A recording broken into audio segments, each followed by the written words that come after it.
principale édition de l'information de la soirée, c'est maintenant. Bonsoir à toutes et à tous. L'actualité de ce jeudi, notamment marquée par l'affichage des listes électorales provisoires depuis ce jeudi matin dans tous les centres de recensement et de vote sur toute l'étendue du territoire. Les précisions à suivre dans ce journal. Au menu, nous nous intéresserons aux causes du niveau de pollution de notre capitale qui dépasse largement la norme indiquée par l'Organisation mondiale de la santé.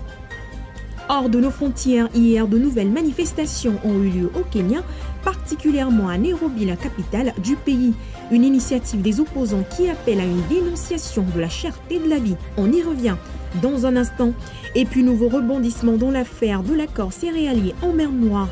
Après que la Russie ait annoncé son retrait de l'accord en début de semaine, Poutine a laissé entendre ce mardi que son pays pourrait revenir sur sa décision. Voici les grands angles de cette édition. Place au développement.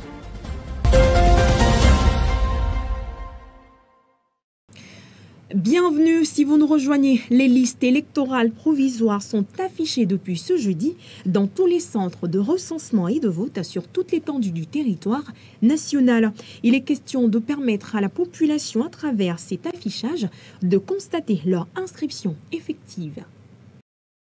Annoncé il y a de cela quelques jours par la Commission électorale nationale indépendante CENI, les listes électorales provisoires sont affichées dans tous les centres de recensement et de vote CRV. Dans quelques centres visités ce jour, le constat est réel. Les listes sont bel et bien affichées. Sauf que pour ce premier jour, la mobilisation des électeurs pour constater leur inscription est très faible par rapport au jour du recensement, alors qu'il est question de leur permettre de constater leur inscription effective sur la liste électorale provisoire. Il s'agit aussi, selon la CENI, de signaler à travers ces affichages les cas d'électeurs indûment inscrits ou radiés de la liste et entamer la procédure de réclamation dans les CRV, entre autres. Rappelons que la population dispose de 48 heures pour faire d'éventuels recours. Le coordonnateur de la coalition Lidao, M. Dodi Netekoumou, a réalisé une étude sur la gouvernance économique du pays de 2009 à 2023. Il se révèle que le ministère du Développement à la base a été la plus forte progression moyenne annuelle d'allocations budgétaires sur la période de 2009 à 2023. Le reportage. Le ministère du Développement à la base de la jeunesse et de l'emploi des jeunes est-il une propagande politique ou un outil de lutte contre la pauvreté au Togo? C'est à cette question qu'est parvenu l'économiste togolais Thomas Netekoumou, coordonnateur de la coalition Lidao, après une étude menée sur la gouvernance économique du pays de 2009 à 2023. Une étude réalisée à travers le prisme des allocations budgétaires sur la même période. Selon cette étude, le total des allocations budgétaires dont a bénéficié le ministère du Développement à la base entre 2009 et 2023 est estimé à environ 234 milliards 765 millions 33 000 francs CFA. La dotation budgétaire de l'exercice 2023 du dit ministère est estimée à 28,45 milliards contre 18,49 milliards en 2022 et 14,90 milliards en 2021. Le budget enregistre ainsi une hausse de 53,87% en 2023 par rapport à 2022. Ainsi, sur les 15 dernières années, le ministère du Développement à la base a enregistré la plus forte progression moyenne annuelle, tous les départements ministériels. Cependant, les résultats ne sont pas probants selon l'économiste togolais. Au vu de la forte progression de ces allocations, le niveau de la pauvreté devrait considérablement baisser. Mais paradoxalement, les résultats en matière de recul de la pauvreté dans le pays est indéfinissable. Selon Thomas Netekoumou, le ministère du Développement à la base devrait être transformé en un sous-département du ministère de l'Action sociale. Le Togo a enregistré des progrès importants ces dernières années en termes d'indice de développement humain. Une révélation du PNUD dans son récent rapport en ce qui concerne le domaine. Nous vous proposons de découvrir les points essentiels à retenir. La santé, l'éducation et le niveau de vie représentent les balances à base desquelles l'indice de développement humain est apprécié. Ce dernier permet de mesurer le niveau de développement des pays. Le Togo, durant ces dernières décennies, a connu des améliorations parlant justement de l'éducation, du bien-être et du niveau de vie. 267e sur 191 En 2019-2020, le pays est passé à la 162e place au plan mondial en 2021-2022, un progrès qui se traduit par une hausse de l'IDH, indice de développement humain, qui est passé de 0,515 en 2020 à 0,539 en 2022. De façon explicite, c'est que les Togolais durant ces dernières périodes ont connu une qualité de vie acceptable ou du moins mieux il y a des années de cela.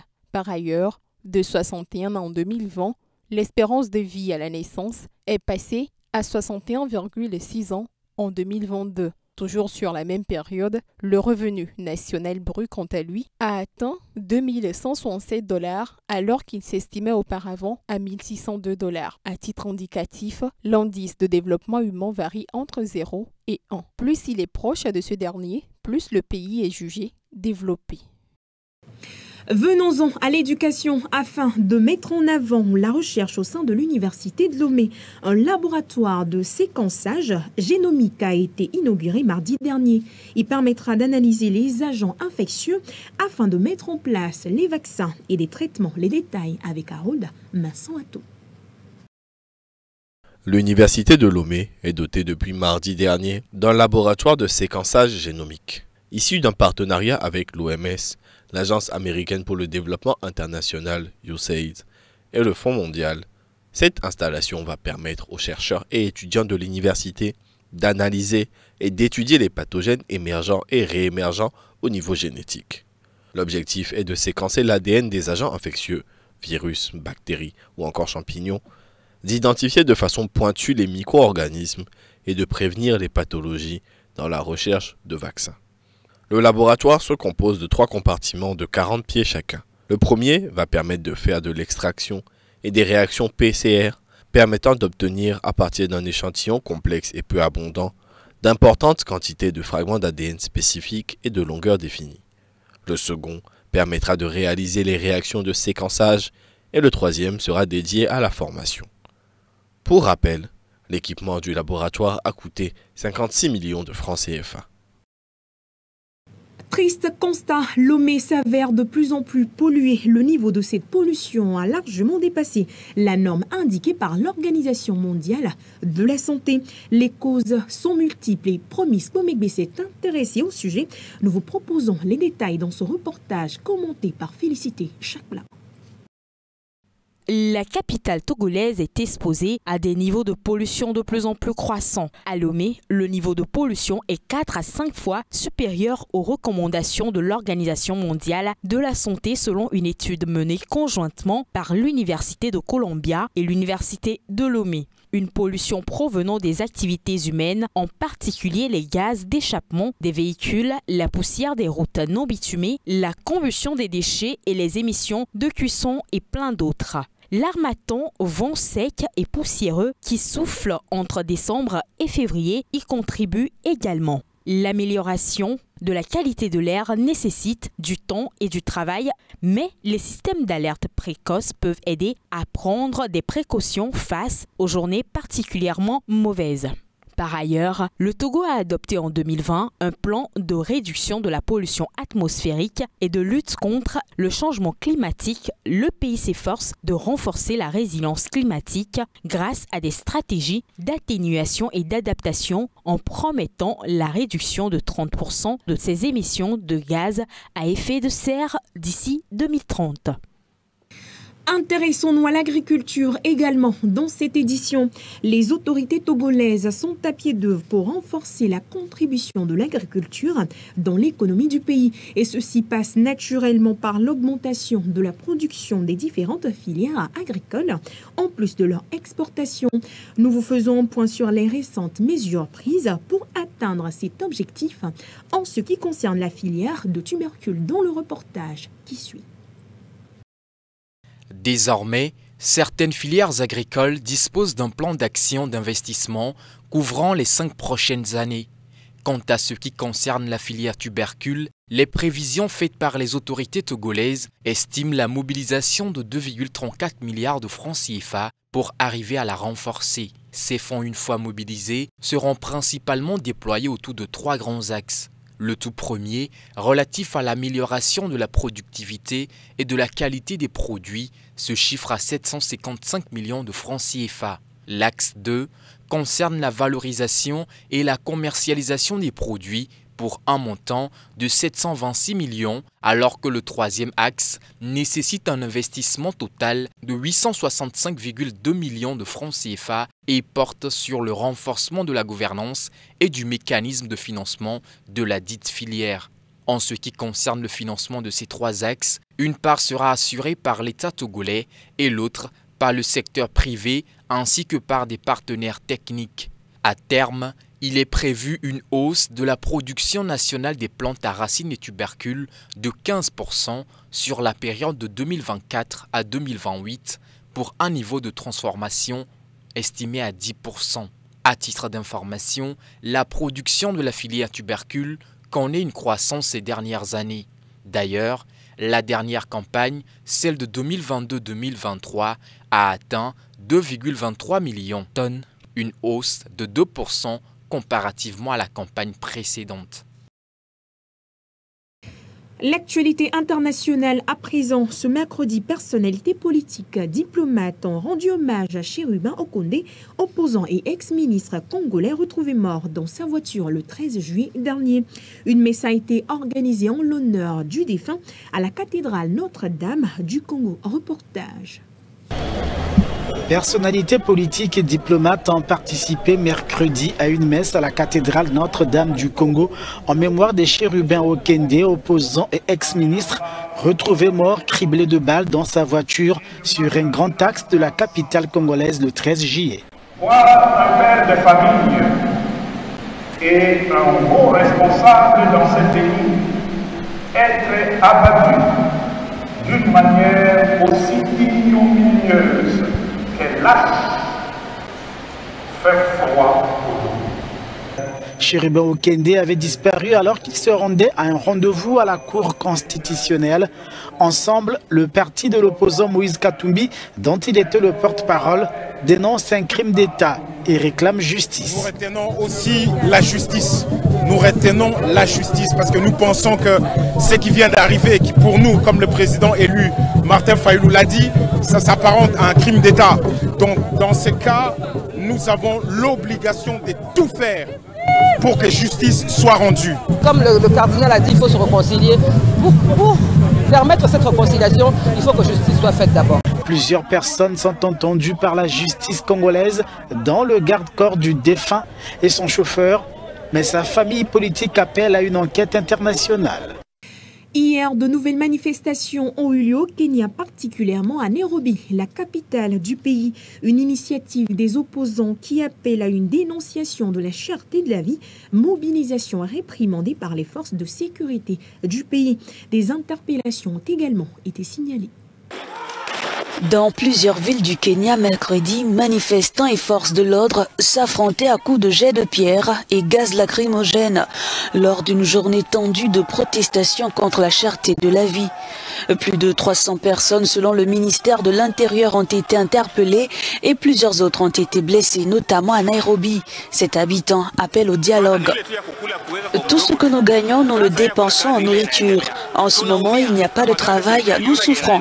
J'invite le président Ruto et Raila Odinga au dialogue. Le gouvernement devrait cesser de se taper la poitrine. Ruto fait du tort en bombant le torse. Ce mouvement de protestation qui secoue le Kenya depuis plusieurs mois divise. Quand certains soutiennent qu'il faut donner de la voix pour obtenir gain de cause, d'autres par contre estiment le contraire et appellent à une accalmie, la voie vers une sortie de crise. Je ne soutiens pas les manifestations, encore moins cette augmentation du coût de la vie. Mais il est important que les gens cherchent d'autres moyens, comme le dialogue, et trouvent des solutions. Les morts et les destructions de biens ne serviront à rien et ne feront qu'aggraver les choses. Nous avons vu des gens mourir et des biens détruits, c'est dévastateur. La mobilisation de mercredi semble avoir été moins violente que celle du 12 juillet, où 9 personnes ont été tuées. Depuis mars, les protestations contre la politique du gouvernement et la hausse du coût de la vie ont fait au moins 20 morts. Toujours au Kenya, malgré la poursuite des manifestations ce jeudi, les autorités kenyanes ont quand même annoncé la reprise des activités, particulièrement à Nairobi, la capitale du pays. Les précisions. Au Kenya, les magasins et les écoles ont rouvert jeudi malgré l'appel de l'opposition à rejoindre les manifestations antigouvernementales après que celles-ci ont entraîné des fermetures généralisées et des affrontements meurtriers. Un communiqué des ministères de l'Intérieur et de l'Éducation indique que des mesures de sécurité adéquates seront mises en place pour garantir la sécurité des élèves. Le quartier des affaires de Nairobi, qui avait été en grande partie fermé mercredi, a également repris ses activités avec la réouverture des magasins et le retour de la population active sur leur lieu de travail. Le gouvernement avait ordonné la fermeture des écoles à Nairobi, Mombasa et Kisumu en raison des manifestations contre le coût élevé de la vie. Le chef de l'opposition, Raila Odinga, a annoncé que des manifestations auraient quand même lieu jeudi. C'est la troisième fois ce mois-ci que M. Odinga organise des rassemblements de masse contre un gouvernement qu'il juge illégitime et responsable de la crise économique qui sévit dans ce pays d'Afrique de l'Est. En retour, le gouvernement a accusé l'opposition de faire échouer les efforts visant à améliorer l'économie du pays. Mercredi, le président William Ruto a exhorté la police à prendre des mesures fermes contre toutes les personnes qui veulent semer le désordre. Dans le reste de l'actualité, nouveau rebondissement dans l'affaire de l'accord céréalier en mer Noire. Après que la Russie ait annoncé son retrait de l'accord en début de semaine, Poutine a laissé entendre ce mardi que son pays pourrait revenir sur sa décision. À quel prix le président a posé ses conditions? Les voici. La Russie n'exclut pas de revenir à l'accord sur les céréales qu'elle a quitté cette semaine, mais pas à n'importe quel prix. Mercredi, Vladimir Poutine a posé des conditions pour un éventuel retour.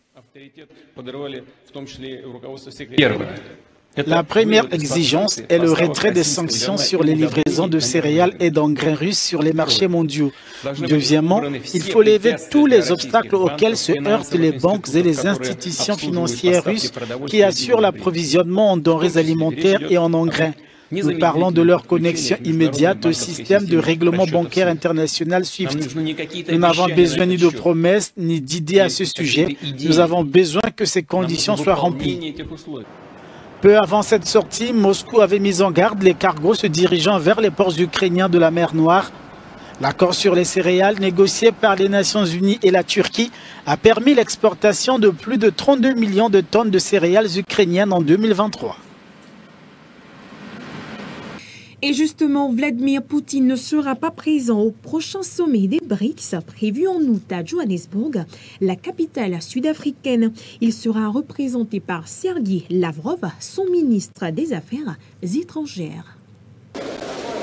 Le président russe Vladimir Poutine ne participera pas au sommet des BRICS prévu fin août à Johannesburg, a annoncé mercredi la présidence sud-africaine, mettant fin à plusieurs mois de spéculation sur le sujet. Cette annonce épargne un épineux dilemme à Pretoria qui refuse de condamner Moscou depuis le début de la guerre en Ukraine. Le président Ramaphosa a mené ces derniers mois plusieurs consultations sur l'accueil par l'Afrique du Sud du sommet des BRICS qui se tiendra le mois prochain.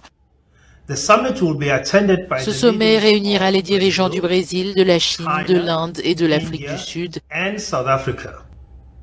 D'un commun accord entre tous les États membres des BRICS, le président Poutine ne participera pas au sommet, mais la Russie sera représentée par son ministre des Affaires étrangères, Sergueï Lavrov. Poutine était invité au sommet de ces 5 grandes puissances émergentes prévu du 22 au 24 août à Johannesburg, mais le président russe est visé depuis mars par un mandat de la Cour pénale internationale CPI pour le crime de guerre de déportation d'enfants ukrainiens depuis l'invasion de l'Ukraine. Des accusations que Moscou rejette en bloc. Or, en tant que membre de la CPI, l'Afrique du Sud est théoriquement censée arrêter Vladimir Poutine s'il entrait sur son territoire. Fin de ce tour de l'actualité. Merci à vous de l'avoir suivi. Nos programmes se poursuivent sur la télé plus proche.